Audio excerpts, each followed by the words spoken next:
최근 들어 건강보험료와 관련한 부담이 늘어나고 있습니다. 한 달에 건강보험료를 무려 30만원씩 납부하시는 분들도 많이 계신다는데요. 정신 똑바로 차리지 않는다면 내 소중한 돈들이 미꾸라지처럼 도망치게 될 것입니다. 그래서 오늘은 어떻게 해야 지출은 줄이고 소득은 늘릴 수 있는지 그 방법에 대해 말씀드리도록 하겠습니다. 매월 건보료 지출은 줄이고 높은 이자율로 돈도 벌어갈 수 있는 방법에 대해 말씀드리겠습니다. 아는 것이 돈이다.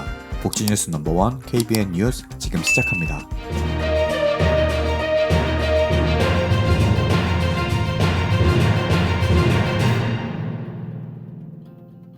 작년 9월 건강보험료가 개편되었습니다. 그 여파로 건강보험료를 매달 35만원씩 내시는 분들도 계시다는데요. 매월 35만원씩 건보료를 내실 경우 1년의 건보료만 무려 420만원입니다. 뿐만 아니라 배우자의 건보료도 내셔야 하니 건보료 부담이 정말 심하실 텐데요. 2021년 1월 기준으로 가구당 월 평균 건강보험료액이 13만원이라는 것을 감안한다면 올해 내시는 30만원 이상의 건보료는 정말 부담되는 금액이실 겁니다. 또한 최근 건보료 피부양자 탈락 요건들도 변경되었죠. 그래서 소득이 조금만 초과돼도 피부양자 자격도 박탈되는 상황입니다. 이 상황이 남일이 아닌 게 제도가 개편되고 나서 피부양자에서 지역 가입자로 변경된 건보료 가입자가 무려 50만 명이나 된다고 합니다. 최근 기사 내용을 살펴보면 경기도에서 25년 된 아파트 한 채 갖고 있고 10년 된 자동차 한 대 겨우 갖고 있는 분의 건보료가 무려 30만 원이라고 합니다. 그런데 여러분, 이 상황만 한탄하자고 제가 영상을 만들고 있는 게 아닙니다. 이제부터가 핵심인데요. 늘어난 건강보험료 부담을 확 줄이고 고이율의 이자까지 받아가실 수 있는 6가지 방법을 말씀드리도록 하겠습니다. 먼저 하나씩 살펴보기 전에 기본 내용을 말씀드리도록 하겠습니다. 건강보험의 경우 직장가입자와 지역가입자로 나뉩니다.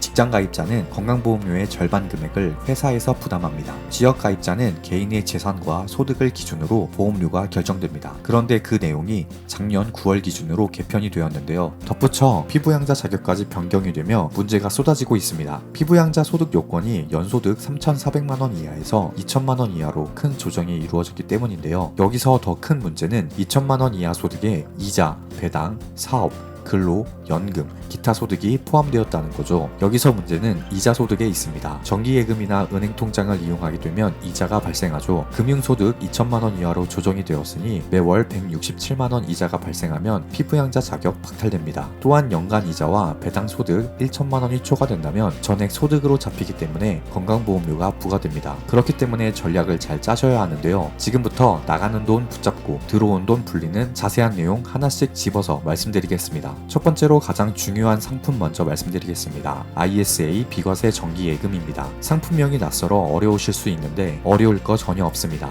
그냥 은행에 찾아가셔서 ISA 비과세 정기예금 만들어주세요 하면 바로 만들어주십니다. 일반인들의 경우 200만원까지, 서민형은 400만원까지는 발생하는 이자에 대해서 전액 비과세 혜택이 가능합니다. 또한 예금은 5년간 2천만원씩 불입해서 1억원까지 절세가 가능합니다. 이 금액 또한 해당 상품은 분리과세가 되기 때문에 건보료 산정에서 빠지게 됩니다. 이자와 배당 소득이 200만원, 400만원 초과할 경우에도 그 금액에 대해 9%만 분리과세하기 때문에 건강보험료에 영향을 미치지 않으니 걱정하지 않으셔도 되겠습니다. 두 번째, 저축성 보험 상품입니다. 일시납으로 크게는 1억원까지 예치하는 게 있는데요. 전액 비과세 혜택을 받을 수 있습니다. 매월 적금식으로 5년간 150만원까지 넣을 경우 9천만원이 됩니다. 이 경우에도 9천만원 전액 비과세 혜택 받게 됩니다. 개인의 상황에 맞춰서 액수를 정하시고 5년 동안 납입하시면 9천만원까지 비과세 혜택 받을 수 있습니다. 일시납, 분할납, 본인의 상황에 맞게 선택해서 넣어주시면 되겠습니다. 세 번째, 만 65세 이상 비과세 종합저축 상품입니다. 만 65세 이상이면 누구나 가입 가능합니다. 이 외에도 장애인, 독립유공자와 가족, 기초생활수급자의 경우 모든 금융기관에서 원금 기준 5천만원까지 비과세로 저축이 가능합니다. 많은 분들께서 놓치는 부분이기 때문에 꼭 챙기시길 바랍니다. 네 번째, 세금 우대 저축입니다. 저율과세하는 상품으로 새마을금고, 단위농협, 신협 등에서는 출자금 개념이 있습니다. 이 경우 원금 3천만원을 기준으로 발생하는 이자에 대해 저율과세를 하게 됩니다. 또 출자금 기준 1천만원까지는 출자금에 대한 배당금을 받아도 비과세 혜택을 받을 수 있으니 각 상황에 맞게 넣어주세요. 다섯 번째, IRP 상품입니다. IRP 연금저축은 노후 대비 상품인데요. 저축해뒀다가 만 55세 이후 연금으로 받을 경우 3.3%에서 5.5%의 연금 소득세만 내고 건강보험료 산정에서는 제외가 됩니다. 있습니다. 여섯 번째, 바로 IRP 계좌에 퇴직금을 일시금으로 입금하는 방법입니다. 이 경우에도 비과세 혜택을 받을 수 있습니다. 55세 이후에 연금으로 받거나 해약해서 쓰게 될 경우에도 분리과세가 되기 때문에 연금 소득세만 따로 내시고 건강보험료에 영향을 미치지 않습니다. 나가는 돈 붙잡고 들어온 돈 불릴 수 있는 6가지 내용 살펴보았습니다. 해당하는 내용들은 꼭 기억하셔서 챙겨주셔서 꼭 여러분들의 소중한 자산 지키시길 바라겠습니다. 기억하셔야 할 부분이 있습니다. 바로 종합과세인데요. 금융상품에서 발생하게 되는 이자와 배당소득을 모두 합한 소득을 말합니다. 연간 2천만 원이 넘을 경우 예금에서 발생하는 이자소득을 포함하여 종합소득세율로 과세를 합니다. 다시 말해 2천만 원이 넘을 경우 건보료에 무조건 불이익이라는 거죠. 그렇기에 2천만 원이 넘지 않도록 관리가 필요하겠습니다. 종합과세가 될 경우 더 높은 세율로 세금을 내야 하고 건보료도 결국 합산이 되기 때문에 꼭 조심하셔야 합니다. 건보료 인상될 경우 연간 이자와 배당소득 1천만 원이 넘게 되면 전액 소득으로 잡히니 건보료 부과는 피할 수 없을 것입니다. 그렇기 때문에 혹시 높은 이자를 주는 상품에 가입할 경우 오늘 말씀드린 6가지 상품 살펴보시면서 비과세 혜택 받을 수 있는 걸 전략적으로 챙기시기 바랍니다.